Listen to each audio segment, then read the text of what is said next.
the title of my presentation is Numerical Simulation Model for the competition between short clock propagation and wear in the wheel thread.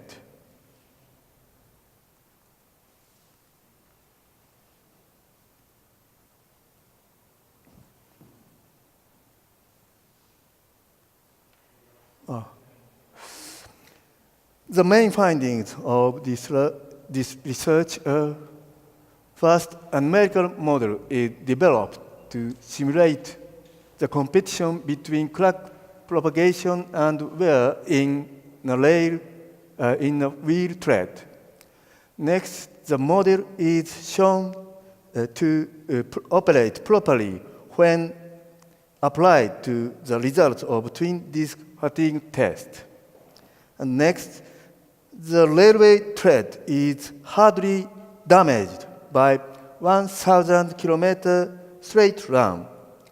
And finally, if the rolling direction is reversed, delamination wear becomes dominant. I will present the research in this order. First, I will explain the outline of the developed model.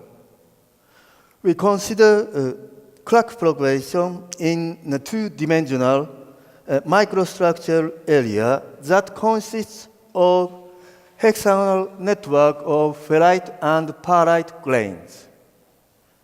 Clock is assumed to initiate by ratcheting in ferrite phases and also non-metallic inclusion manganese sulfide in this case. Clock is assumed to propagate in two phases.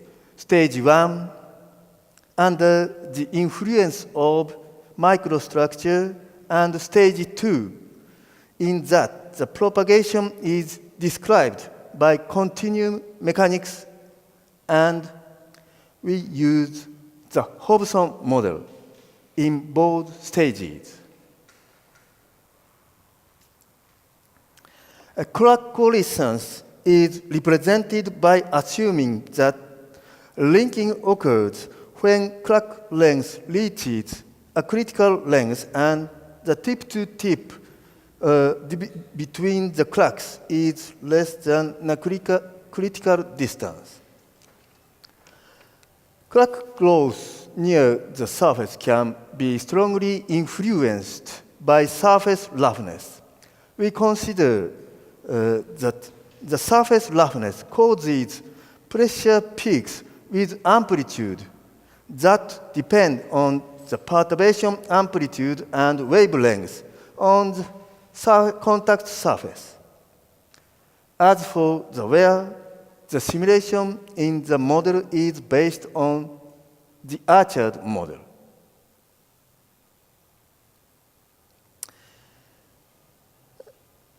To investigate the capabilities and validity of the model, twin disk fatigue tests are performed.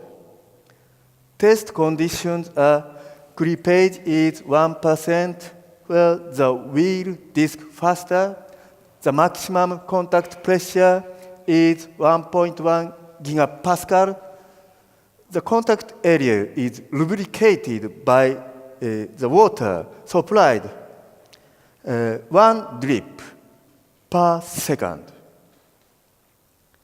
This figure shows one of the results.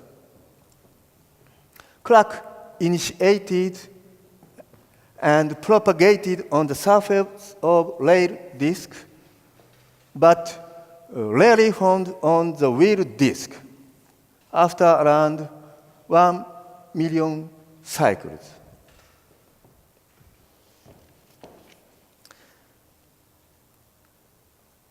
The simulation using the developed model are performed for the same conditions of the fatigue tests. Finite element analysis is conducted to obtain the stresses, strains, and contact pressure, and slip velocity in the contact region. Material constants are obtained by nanohardness, fatigue tests, SEM, and literature survey. These figures showed the example of the result of simulations. The plastic flow near the surface was already remarkable at 500,000 cycles, and many stage 1 cracks were propagating. These cracks coalesced to form several stage 2 cracks at 1 million cycles.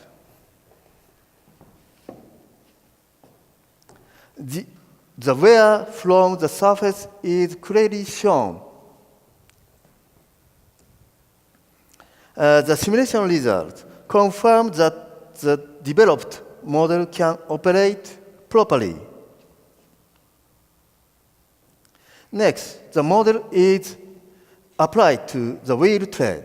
The stress and strains are obtained by FE analysis. The conditions are the diameter of wheel is 860 millimeters, tread shape is modified arc, rail is 60 kilogram normal rail, and the wheel load is assumed to 98 kilonewton. Symmetry in the lateral direction is considered, implying the straight run and the wheel rotates on the rail in a pure rolling condition, macroscopically. Next, simulations for the competition between crack propagation and where it is performed. Simulations are conducted in 3 squares, square regions with size of length 2 millimeters, and the upper edge coincides with tread surfaces. The train traveled a distance of 1,000 kilometers at an average speed of 200 kilometers per hour. For simplicity, the route is assumed to be mostly straight sections. One set of simulation results is shown in these figures.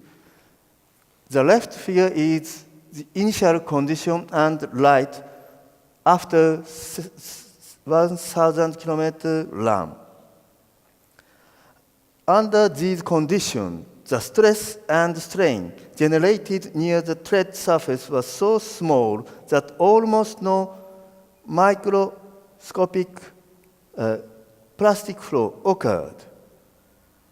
Because the conditions were straight run with pure rolling, the maximum shear stress related to the crack initiation occurred beneath the surface. Many cracks initiated at MNS and stage 1 crack developed below that depth. However, no cracks progressed to stage 2 cracks. Because there was almost no slip, there was very little wear of the tread surface. At present, the model does not allow the wheel rolling direction to be reversed. To elucidate how reversing the rolling direction of the wheel affects crack initiation, propagation, and wear, a series of fatigue tests was conducted. Rolling direction was reversed by inverting the wheel disc. Other conditions are the same as those of unidirectional tests. These figures show the result. This upper figure shows a crack when it was run for 1,200,000 cycles, and lower figure shows a clock when it was run for 300,000 cycles, having been reversed after this cycle.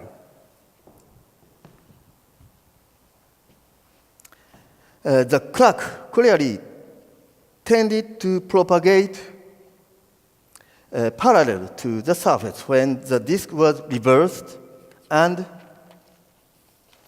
the resulting long and thin wear sheets delaminated. There was no plastic floor near the surface where the wear sheets were peeled off.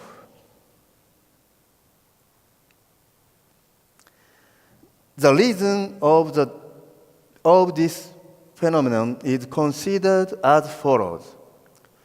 When the disk is reversed after a clock has initiated and propagated slightly along the direction of shear plastic flow, the clock is filled with fluid just before its mouth reaches the contact area, whereupon the mouth is sealed. In this case, the fluid is trapped in the clock, therefore the clock tends to propagate easily. During the previous rolling sliding cycles, the microstructure near the surface deforms in such a way that the carbide plate in the pearlite lamella and the grain boundaries are aligned almost parallel to the surface. These became obstacles to the clock propagation. In this case, once the clock initiates between these obstacles, it propagates easily along them because there are no obstacles in that direction. Therefore, the thin and long wear sheets are likely to form and then delaminated. In conclusion, the following points are presented. Thank you for your kind attention.